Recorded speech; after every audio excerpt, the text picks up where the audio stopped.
kinds of procedures. What is most commonly known is LASIK. There have been millions and millions of LASIK performed around the world. It's a very old procedure. I think it was in the 1980s, late 1980s, that the first excimer laser came, and so it's got a very long track history. And this is what is basically done. So if that was very fast, I'll just run through it again. This is a flap that's lifted up, and then you do an excimer laser ablation under the flap and basically replace the flap back, and that reshapes your cornea. So once your cornea is reshaped, your eye is able to focus those light rays onto the retina correctly. Now, LASIK can be done in different ways. You could have a blade LASIK, which is basically when you cut your cornea, when the doctor cuts your cornea using a blade, also has a good track history and does well generally. But the next iteration, of course, was to make it more predictable, more precise, more accurate in every form, and that, of course, is done with laser. So here, this is basically the femtosecond laser-assisted LASIK, or the blade-free LASIK. And here is how this is done. A very gentle applanation cone is placed on your cornea, and the laser is used, a very, very precise laser. It's a femtosecond laser that's used to create this flap. And then the excimer laser, a different laser, is used to ablate your cornea, and that's how this is done. So basically, you can see that this makes the whole predictability and the precision of the surgery much better. You have better outcomes, and it makes your vision much better. So now there's also a different iteration which is also available, which is basically custom LASIK or Contura, and this is slightly different in the sense that it actually studies more than 22,000 points over the cornea. So it's really doing a very detailed shape analysis of your cornea and customizing the treatment to your cornea. So this becomes the next level of customization, where you can just quickly get a customized treatment done and therefore get even better visual outcomes.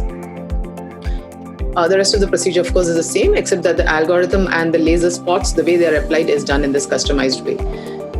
You also have, something that's known as PRK, photorefractive keratectomy, and this is basically done when this is basically indicated for those patients who have a thin cornea or a very high power. I'm sure some of you would have gone for evaluation and you've been told that your cornea is thin or your power is very high. These are and a few other procedures which I'll show are those that are suitable for such patients. Also, if you're playing, let's say, contact sports, for example, kickboxing or something like that, you can do this procedure because there's no flap, there's nothing mobile on your cornea. It's directly, basically, the epithelium, the uppermost surface of your cornea, the skin of your cornea, as I call it, is just removed. Now, this skin grows back within 4 to 7 days. So that skin is removed. The laser ablation is done directly under, on the surface of the stroke cornea, and then the skin just grows back on its own. And in the interim, a bandaged contact lens is placed in your eye to keep you comfortable. There are different forms of this. Advanced surface ablation, it's known as, and you have all these different varieties. And as I said, it's generally reserved for those patients where LASIK, femto-LASIK, and the next kind of procedure that I'm going to show are not possible. So these are some of the indications: inadequate corneal thickness, dry eyes, occupation, anatomical abnormalities where you're not able to do others, and sometimes patient preference because of cost or whatever other reason, and so on.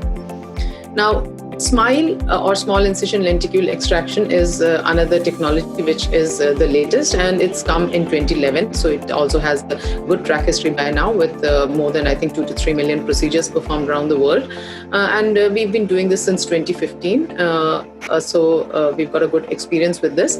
What is happening in this surgery is that you're creating this laser pattern within the cornea. So there are 2 cuts that are made within the cornea, as you can see here, and this is all done through a small incision. So those 2 cuts correspond to your refractive error. Basically, there's a small keyhole entry that's made into your cornea then. So this can be even smaller than what's shown in this animation. Actually, you can bring it down to 2 millimeters, and then you pull out that little bit of tissue from your eye, which is corresponding to your refractive error, and that reshapes the cornea. So there's nothing that's lifted up, there's no flap or anything like that. So this surgery has some advantages like a stronger cornea, less dry eye, and being able to perform it also in patients where they've got thin corneas or kind of some other abnormalities of the cornea.